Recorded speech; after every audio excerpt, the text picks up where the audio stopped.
हमने खबरी कहाँ है? आंटी आपके लिए खबर लाया था। छापरी कहीं के एक दूंगी ना तेरे को। रोज अच्छे नहीं लगते हैं। नहीं, तुम हमको अगली खबर बताओ। आंटी खपरी नाम है मेरा, खबर सबकी रखती हूँ।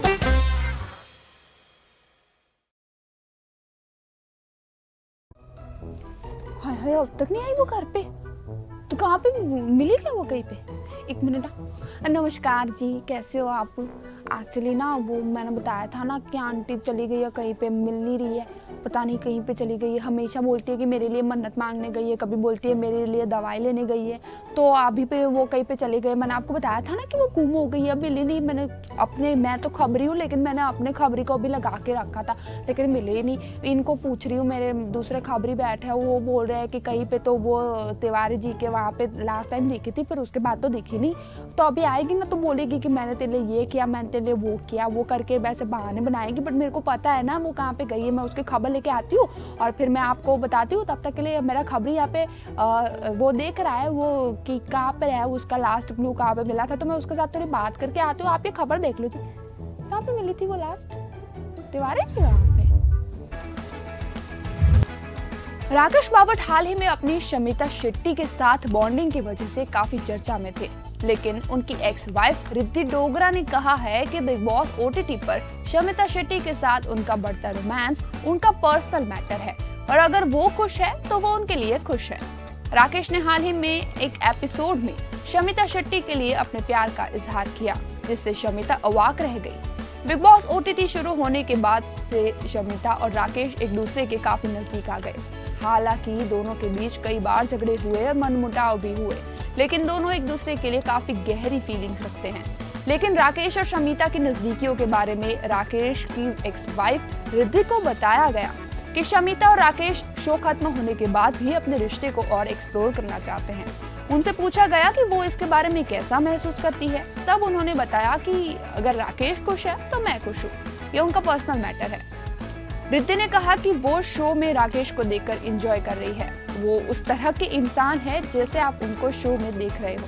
अगर 2 से ज्यादा लोग कहीं पे एक जगह इकट्ठा है तो वो उनके लिए भीड़ है। उन्हें किसी को ये बताने के लिए कि उनको क्या चाहिए चिल्लाने की जरूरत नहीं है। इसके बजाय वो लोगों से बात करता है, वो कंफर्टेबल है और वो लोगों को भरोसा दिलाता है। दूसरी ओर निशांत करे अच्छा खेल रहा है और वो रिद्धि के दोस्त भी हैं।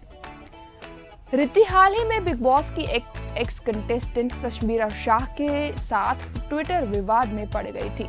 कश्मीरा ने राकेश को कुछ कह दिया जिसकी वजह से रिद्धि को काफी बुरा लगा और उन्होंने जवाब में कश्मीरा को मुंहतोड़ जवाब दिया। रिद्धि आज जिस तरीके से राकेश को डिफेंड कर रही है वो सच्ची में उनके और राकेश की गहरी बॉन्डिंग को दिखाता है। बिग बॉस ओटीटी एक ऐसा शो है कि जिसमें कई सारे बॉन्ड बने, कई सारे बॉन्ड टूटे, लेकिन राकेश और शमिता का बॉन्ड ऐसा था जिसमें कई उतार चढ़ाव आए। कई बार ऐसा लगा कि राकेश और शमिता एक दूसरे के काफी नजदीक है, तो कभी लगा कि दोनों के बीच में दूरियां बढ़ती नजर आ रही हैं। लेकिन इन सब अप्स एंड डाउन्स के बीच राकेश और शमिता ने हमेशा एक दूसरे की परवाह की है। शो में दिख रहा था कि किस तरीके से अगर शमिता को कुछ हो जाए तो राकेश को दर्द होता है और अगर राकेश को कोई कुछ बोल जाए तो शमिता उसको सहन नहीं कर सकती। इन दोनों के एक दूसरे की बॉन्डिंग देखकर ही लग रहा था कि इन दोनों की बॉन्डिंग इस शो से काफी परे है और आखिर में राकेश ने इस बात का इकरार भी कर दिया। उन्होंने शमिता शेट्टी को अपनी फीलिंग्स बताई, कहा कि वो शमिता के बारे में कैसा महसूस करते हैं, इन दोनों के बॉन्ड को लेकर उनके क्या विचार है। यहाँ तक कि राकेश ने शमिता को ये भी कह दिया कि वो उनसे प्यार करते हैं। हालांकि शमिता की तरफ से ऐसा रिएक्शन मिलना राकेश को अनएक्सपेक्टेड था। शमिता थोड़ी चौंक गई और उन्होंने बात को टाल दिया, लेकिन दोनों ही शो के बाद से ही अपने बॉन्ड को और बढ़ाने के लिए तैयार है। और अब देखना यह है कि इन दोनों का बॉन्ड अब पर्सनल लाइफ में कैसा होता है। क्या शो के बाद भी वो दोनों एक दूसरे के इतने ही नजदीक रहते हैं या नहीं।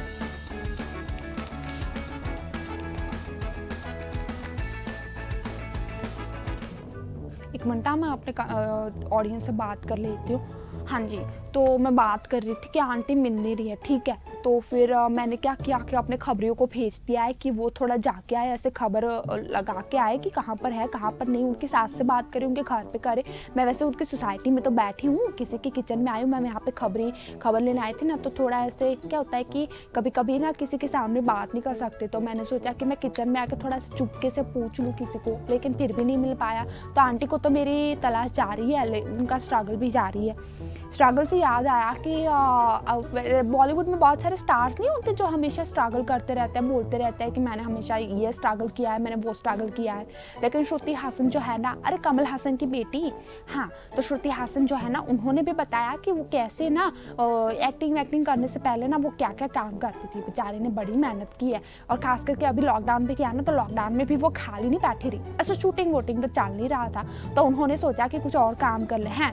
तो अभी उन्होंने ये तो बताया कि लॉकडाउन में उन्होंने क्या क्या किया, लेकिन साथ में ये भी बताया कि वो जब एक्टिंग में आई ना, उससे पहले तो कोई जानता भी नहीं था कि श्रुति हासन कमल हासन की बेटी है। हाँ, वो हाँ, मैं क्यों आपको खबर दिखा रही हूँ, बड़े छाने हो आप, ऐसे मेरे से खबर ले लोगे? हाँ, एक काम करो, मैंने पूरी खबर रेडी की है उसके फोटो के साथ, तो आप वो खबर देखो, तब तक आते हो थोड़ी और अगली खबर की तैयारी करके। तैयार करो भाई। कमल हासन की बड़ी बेटी श्रुति हासन आज के समय में न सिर्फ हिंदी फिल्म बल्कि साउथ की भी बड़ी हीरोइन है। वो साउथ सिनेमा के सुपरस्टार कमल हासन और एक्ट्रेस सारिका की पहली संतान है। श्रुति हासन की एक सोशल मीडिया पर काफी अच्छी फॉलोइंग है। उनके चाहने वाले सिर्फ भारत में ही नहीं बल्कि दुनिया भर में हैं। श्रुति हासन न सिर्फ एक अच्छी एक्ट्रेस है, बल्कि उनके साथ साथ वो एक अच्छी सिंगर भी है और अच्छी राइटर भी है। बॉलीवुड में हर स्टार की तरह मल्टी टैलेंटेड अभिनेत्री श्रुति हासन का भी अपना खुद का संघर्ष रहा है। भले ही श्रुति हासन के पिता कमल हासन बॉलीवुड और साउथ सिनेमा के सुपरस्टार हो, लेकिन श्रुति ने फिल्म इंडस्ट्री में अपनी जगह बनाने से लेकर फिल्मों में आने तक का अपना संघर्ष खुद जिया है। हाल ही में श्रुति ने बताया कि फिल्म जगत में एंट्री लेने से पहले वो क्या काम करती थी और कैसे उन्होंने अपने सफर की शुरुआत की। एक खास मीडिया रिपोर्ट के हिसाब से श्रुति हासन ने इस बात का खुलासा किया कि वो फिल्मों में आने से पहले मुंबई के एक रेस्टोरेंट में गाना गाती थी। श्रुति हासन ने कहा, मैं जुहू के एक रेस्टोरेंट में गाना गाती थी। वहां पर कोई नहीं जानता था कि मैं कौन हूँ।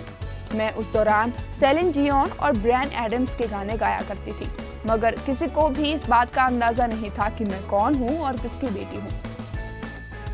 श्रुति ने इसके अलावा भी इंडस्ट्री में आने के बाद कई फिल्मों के लिए भी गाने गाए हैं। बता दें कि फिल्मों में आने से पहले भी श्रुति हासन लाइमलाइट से दूर रहती थी। आज श्रुति भले ही बड़ी स्टार बन चुकी हो, लेकिन इसके बावजूद उनकी हमेशा यही कोशिश रही है कि वो खुद को लाइमलाइट से दूर रखे। एक तरफ जहां कोरोना काल में कई लोगों ने शूटिंग नहीं की, तो वहीं श्रुति लगातार अपने काम में व्यस्त रही। श्रुति हासन ने कोरोना काल के बारे में बात करते हुए इसे एक डरावना अनुभव बताया। श्रुति ने कहा कि सेट पर बिना मास्क रहना डराने वाला था, मगर काम करना जरूरी था। हर आदमी के रोजाना कुछ खर्चे होते हैं, तभी वो उन्हें पूरा कर सकता है जब वो काम करे। श्रुति हासन ने भले ही अपने माता पिता के घर में जन्म लिया है, एक एक्टर और एक एक्ट्रेस के घर में जन्म लेने के बावजूद श्रुति हासन ने हमेशा ये प्रयास किया है कि वो अपने खुद के बलबूते पर फिल्म हासिल करे, जो वो कर भी रही है। आज श्रुति ट्राई करती है कि वो अपने स्टेटस से लोगों की मदद कर सके और समाज की सोच बदलने के लिए भी श्रुति अपनी कोशिश हमेशा करती है।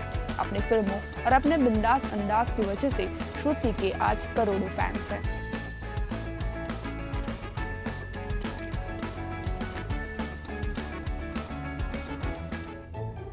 अच्छा जी, ऐसी अफवाह थी? नहीं, आंटी ऐसा नहीं कर सकती।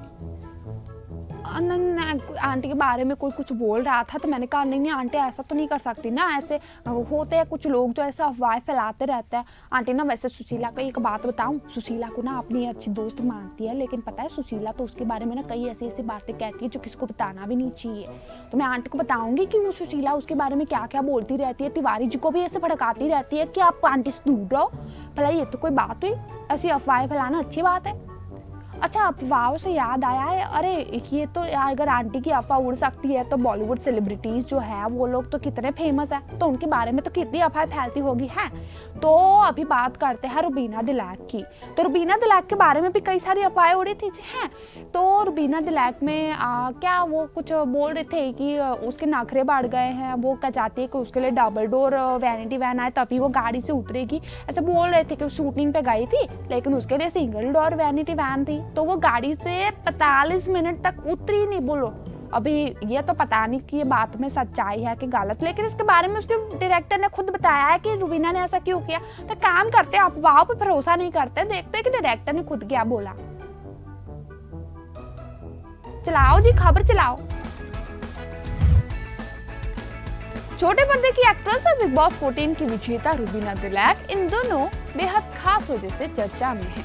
वो जल्द ही फिल्म अर्ध से बॉलीवुड में डेब्यू करने वाली है। ऐसे में मीडिया पर इस तरह की अफवाह है कि रुबीना दिलैक इस फिल्म की शूटिंग तब तक शुरू नहीं करेंगी जब तक उनके लिए डबल डोर वैनिटी वैन नहीं आ जाती है। इन सभी अफवाहों पर रुबीना दिलैक ने अब अपना रिएक्शन दिया है। अफवाहों को लेकर रुबीना ने मैसेज के जरिए इस तरह की अफवाहों का मजाक उड़ाया। उन्होंने कहा कि ये भी जोड़ दिया जाए कि वो झुग्गी झोपड़ी वाली जगह पर शूटिंग नहीं करना चाहती। रुबीना दिलैक ने हंसते हुए कहा, इसे और अधिक मजेदार बनाने के लिए आप ये भी जोड़ सकते हैं कि मैंने उस जगह पर शूटिंग करने के लिए मना कर दिया जो एक झुग्गी झोपड़ी है और सेट छोड़ दिया। आप इस तरीके की खबरें ऐड करो ना तो थोड़े और मजेदार बनेगी।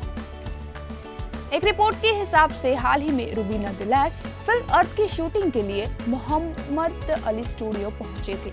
यहां पहुंचकर अपनी कार में वो 45 मिनट तक बैठी रही। वो तब तक अपनी कार से नहीं उतरी जब तक डबल डोर वैनिटी वैन वहां तक नहीं पहुंच गई। गौरतलब है कि रुबीना दिलैक के लिए पहले single door vanity when I थी, जिसे कुछ समय बाद वापस भेज दिया गया। अब इस पूरे मामले में फिल्म अर्थ के डायरेक्टर और म्यूजिक कंपोजर पलाश मित्तल ने अपना रिएक्शन दिया है। उन्होंने कहा कि वो किस वजह से 45 मिनट तक गाड़ी से उतरी नहीं। उन्होंने कहा कि इसकी वजह वैनिटी वैन या फिर रुबीना के नखरे नहीं थे, बल्कि रुबीना इसलिए गाड़ी में बैठी रही क्योंकि वहां पर बारिश हो रही थी और वो वेट कर रही थी कि कब बारिश खत्म हो। बता दें कि पिछले महीने रुबीना ने अपनी पहली फिल्म अर्थ के बारे में इंस्टाग्राम पर शेयर किया था। उन्होंने नई शुरुआत लिखकर पोस्टर शेयर किया। इसके साथ ही उन्होंने फिल्म का पोस्टर के साथ उन्होंने इस फिल्म का स्टोरी लाइन भी बताया। उनकी फिल्म अर्थ एक एक्टर के स्ट्रगल की कहानी है। डायरेक्टर पलाश ने फिल्म के बारे में ज्यादा जानकारी देते हुए कहा कि ये मुंबई में मेरे 15 साल के संघर्ष की कहानी है। वहीं रुबीना की बात करें तो वो टीवी और फिल्म इंडस्ट्री का बड़ा नाम है। अब वो बॉलीवुड में भी डेब्यू करने जा रही है। रुबीना ने कई सुपरहिट शोज दिए हैं, जिसमें खास करके बिग बॉस 14 उनका सबसे हिट शो था और बिग बॉस की वजह से ही उनको वो फेम मिली, जिसकी वजह से आज उनके करोड़ों चाहक हैं। बताया जाता है कि बिग बॉस 14 में जिस तरीके से रुबीना सिचुएशन को हैंडल किया वो एक अलग ही अवतार था, क्योंकि हमेशा उनको टीवी सीरियल्स में एक आदर्श बहू के रूप में दिखाया जाता है जो ज्यादा बोलती नहीं है, अपने लिए स्टैंड नहीं लेती। लेकिन जब रुबीना को बिग बॉस 14 में देखा तो फैंस को उनका एक अलग ही अवतार देखने को मिला, क्योंकि बिग बॉस 14 में रुबीना ने न सिर्फ अपना स्टैंड लिया बल्कि हर एक इंसान को बताया, उनको जवाब दिया जब वो रुबीना पर दबाव डालने की कोशिश कर रहे थे। इस तरह से इस शो से उन्हें काफी फायदा हुआ और यही वजह है कि कई टीवी सीरियल्स में काम करने के बाद रुबीना को अब अपनी पहली बॉलीवुड फिल्म मिल चुकी है और वो अब बॉलीवुड में डेब्यू करने के लिए तैयार है। अब तक उन्होंने कई सुपरहिट सीरियल जैसे कि छोटी बहू, पुनर्विवाह और शक्ति दिए हैं। बिग बॉस 14 के विनर रुबीना अब अपना बॉलीवुड डेब्यू फिल्म अर्ध से करने के लिए बिल्कुल तैयार है।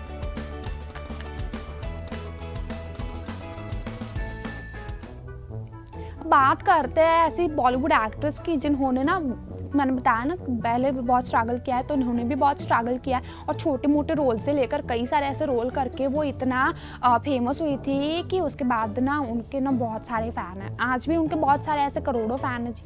बात कर रहा हम जूही चावला की, ऐसा ना नटखट उसके ना स्माइल देख के ना मेरे चेहरे पे स्माइल आ जाते, मेरे को तो बड़ी पसंद है वो।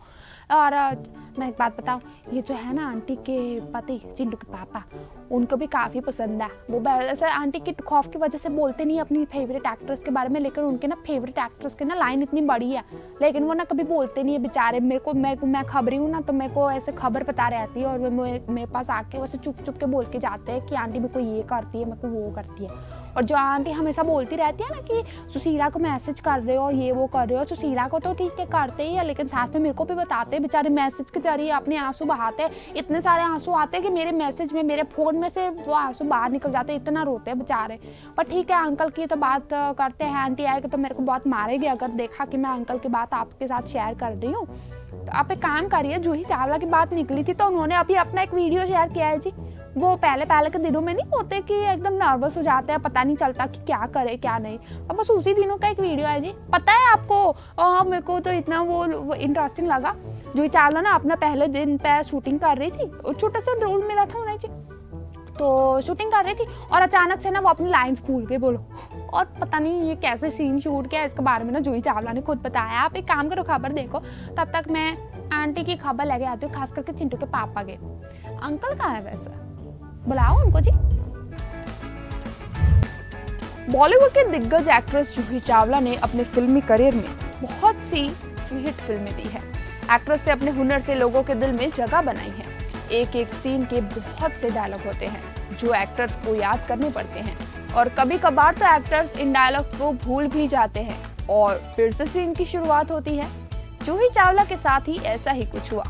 बहादुर शाह जफर नाम के टीवी सीरियल में जूही चावला आए दिन अपने फैंस के लिए खास तस्वीरें और वीडियो शेयर करती रहती है। अब वो अपने एक खास वीडियो की वजह से चर्चा में है। जूही चावला का एक throwback video social media पर तेजी से वायरल हो रहा है। ये वीडियो बी.आर. चोपड़ा की टीवी सीरियल बहादुर शाह जफर का है। इस वीडियो में जूही चावला अपना डायलॉग भूल जाती है। अपनी इस वीडियो को उन्होंने खुद अपने ऑफिशियल इंस्टाग्राम अकाउंट पर शेयर किया है। बहादुर शाह जफर में जूही चावला ने गेस्ट अपीयरेंस रोल किया था। इस वीडियो को शेयर करते हुए एक्ट्रेस ने अपने बीते दिनों को याद किया और खास पोस्ट भी शेयर की। जूही चावला ने अपने पोस्ट में लिखा, बी.आर. चोपड़ा जी की सीरियल में मुझे खास गेस्ट रोल मिला था। ये पहले दिन की शूटिंग थी और मुझे याद है कि मैं बिल्कुल नई थी और इसलिए काफी घबराई हुई भी थी। शूट के वक्त मैं अपनी लाइंस भूल गई। रवि चोपड़ा जी ने इस शो को डायरेक्ट किया था और उन्हें एक बार भी सब्र नहीं खोया। मुझे शांत और रिलैक्स होने के लिए बार बार कहते रहे। वो बहुत दयालु थे। इस दिग्गज एक्ट्रेस ने अपने पोस्ट में आगे लिखा कि साल 1987 के आसपास का शूट है जो उन्होंने कभी नहीं देखा था, और आज जब उन्होंने इतने सालों बाद ये शूट पहली बार देखा तो वो हैरान है कि उन्होंने ये लाइंस कैसे बोली और कैसे एक्सप्रेस किया। उन्होंने कहा कि मुझे इसका कोई आइडिया ही नहीं है कि मैंने क्या किया, चोपड़ा जी ने मुझ में क्या देखा, उन्होंने क्यों मुझे कास्ट किया। आज जब मैं देख रही हूँ तो मुझे बहुत अजीब लग रहा है। सोशल मीडिया पर जूही चावला की ये पोस्ट तेजी से वायरल हो रही है। एक्ट्रेस की फैंस और तमाम सोशल मीडिया यूजर्स उनके वीडियो को काफी पसंद कर रहे हैं। साथ ही में कमेंट में जूही चावला की जमकर तारीफ भी हो रही है। गौरतलब है कि जूही चावला ने टीवी सीरियल बहादुर शाह जफर में साल 1987 में काम किया था। जूही चावला बॉलीवुड के दिग्गज एक्ट्रेस में से एक है। उन्होंने बॉलीवुड के कई बड़े एक्टर्स के साथ काम किया है और कई हिट फिल्में भी दी हैं। जूही चावला ने अपने करियर के दौरान अपनी खूबसूरती, अपनी एक्टिंग स्किल्स और खास करके अपनी चुलबुली अदाओं की वजह से लोगों का दिल जीत लिया था। अपनी कई ऐसी फिल्में थी जिसमें चुलबुले अवतार करके तो उन्होंने लोगों के दिल में जगह बनाई ही, लेकिन कई ऐसी भी फिल्में थी जिनमें उसने एक ऐसा कैरेक्टर किया कि जिसकी वजह से लोगों को लगा कि जूही में एक्टिंग स्किल्स कई एक्ट्रेसेस से बेहतर है। उस समय पे जूही चावला इंडस्ट्री का बहुत बड़ा नाम बन चुकी थी। चाहे वो कोई सीरियस रोल हो, चाहे वो कोई फनी रोल हो, कोई रोमांटिक सीन हो, जूही चावला अपने हर किरदार को इतनी बखूबी निभाती थी कि लोगों को लगता था कि ये कैरेक्टर स्पेशली उन्हीं के लिए बना है। खास करके उनका मासूम चेहरा हर कैरेक्टर में उनको फिट करा देता था। आज इतने सालों बाद भी जूही इंडस्ट्री में एक्टिव है। वो चाहती है कि वो हमेशा इंडस्ट्री से जुड़ी रहे और खास करके अपने इन दिनों में वो एनवायरनमेंट के लिए भी काफी प्रयास कर रही है। वो सोशल अवेयरनेस के लिए भी काफी कोशिश कर रही है और कई मुद्दों पर अपनी आवाज उठाती है। जूही चावला ने जिस तरीके से एक एक्ट्रेस के रूप में सबका दिल जीता था, आज वो एक एक्टिविस्ट के रूप में भी पर्यावरण को बचाने के लिए अपनी पूरी कोशिश कर रही है। और जूही चावला के इस डाउन टू अर्थ नेचर से ही वो आज भी सबके दिलों में अपनी जगह बनाए हुए हैं।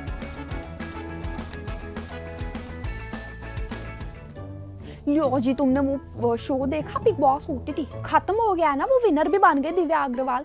तो दिव्या अग्रवाल के बारे में मैंने काफी सर्च किया, कई लोग ये बोल रहे, कई लोग वो बोल रहे, कितनी सारी अलग अलग बातें। मैंने बताया ना कि लोग अपने मुंह से कुछ भी बोल देते, मिर्च मसाला डाल के बोल देते। तो मैंने ना एक ऐसा ना पूरा खबर बनाया। मैंने कहा कि मेरे जैसे कई सारे लोग होंगे जिनको पता ही नहीं होगा कि दिव्या अग्रवाल कौन है जी, पर मैं तो खबरी हूँ, मेरा तो काम है आप तक खबर पहुँचाना है जी। तो मैंने ना पूरी उसकी ऐसे प्रोफाइल बनवाई और देखा कि कैसे वो बिग बॉस में आई, कैसे उसकी पूरी जर्नी रही और कैसे वो शुरुआत की अपने वो क्या बोलते हैं करियर की शुरुआत की और अभी वो क्या क्या कर रही है। तो दिव्या अग्रवाल की ना पूरी प्रोफाइल निकाल के आई हूँ मैं। तो ये जानते हैं कि दिव्या अग्रवाल है कौन, और तब तक मैं ना इससे किसी से बात कर लेती हूँ। तुम खबर क्यों नहीं लेके आते और ज्यादा? ओटीटी प्लेटफॉर्म पर धमाल मचाने के बाद करण जौहर का शो बिग बॉस ओटीटी खत्म हो गया है। शो को अपनी पहली विनर मिल गई है। Divya Agarwal Bigg Boss OTT की विनर बन चुकी है। बिग बॉस ओटीटी का खिताब जीतने के बाद दिव्या बेहद खुश है। बिग बॉस के टॉप 3 में 3 कंटेस्टेंट दिव्या अग्रवाल, निशांत भट्ट और शमिता शेट्टी पहुंचे थे। निशांत और शमिता को पीछे छोड़कर दिव्या अग्रवाल ने बिग बॉस ओटीटी के विनर का खिताब अपने नाम कर लिया है। दिव्या ने बीबी ओटीटी में धमाकेदार एंट्री करते ही सबको बता दिया था कि वो ये शो जीतने आई हैं और उन्होंने ये शो जीत भी लिया है। तो चलिए आपको बताते हैं कि बिग बॉस ओटीटी के विनर दिव्या अग्रवाल है कौन और उनके जीवन से जुड़ी कुछ अहम बातें। मुंबई में जन्मे दिव्या एक एक्ट्रेस, मॉडल और डांसर है। वो एलिवेट डांस इंस्टीट्यूट नाम से अपनी खुद की डांस एकेडमी भी चलाती हैं। दिव्या ने अपने करियर की शुरुआत में मॉडलिंग और डांसिंग पे ज्यादा ध्यान दिया था। 2015 में उन्होंने मिस नवी मुंबई और 2016 में मिस इंडियन प्रिंसेस और मिस टूरिज्म इंटरनेशनल इंडिया का खिताब जीतकर लोगों का ध्यान अपनी ओर खींचा था। उन्होंने 2017 में MTV इंडिया के स्प्लिट्सविला शो में भाग लेकर लोगों का खास अटेंशन पाया था। वो इस शो में रनर अप भी रही थी। 2018 में दिव्या ने MTV इंडिया के S of space season 1 show में भाग लिया था और इस शो को भी उन्होंने जीता था। दिव्या ने ऑल्ट बालाजी की web series Ragini MMS returns में रागिनी यानी सावित्री देवी की भूमिका भी की है। दिव्या अग्रवाल पर्दे पर अपनी बोल्ड इमेज के साथ साथ अपनी निजी जिंदगी को लेकर भी काफी चर्चा में रही है। X big boss contestant Priyanka Sharma के साथ उनके रिलेशनशिप और ब्रेकअप ने खूब सुर्खियां बटोरी थी। दिव्या फिलहाल वरुण सूद के साथ रिलेशनशिप में है और वो अपने रिलेशनशिप को लेकर काफी ओपन भी है। बिग बॉस ओटीटी में भी दिव्या से मिलने के लिए वरुण सूद पहुंचे थे, जो काफी चर्चा में रहा था। इस पर दिव्या ने ये भी कहा कि लोग जाने कि उनका बॉयफ्रेंड कौन है। बिग बॉस ओटीटी में कुल 13 कंटेस्टेंट थे। ओटीटी के पहले हफ्ते ही उर्फी जावेद शो से बाहर हो गई थी। इसके बाद करण नाथ और रिद्धिमा बाहर हुए। निशांत को नियम तोड़ने के लिए बाहर किया गया। इसके बाद मिलिंद गाबा, अक्षरा सिंह और नेहा बशीन को भी शो छोड़ना पड़ा। फाइनल्स में शमिता शेट्टी, दिव्या अग्रवाल, निशांत भट्ट, प्रतीक सहजपाल और राकेश बापट ने जगह बनाई, जिनमें से दिव्या अग्रवाल को विनर माना गया। बिग बॉस ओटीटी के विनर का खिताब जीतने के बाद दिव्या अग्रवाल ने यह भी साबित कर दिया कि वो सच में रियलिटी शो की क्वीन है।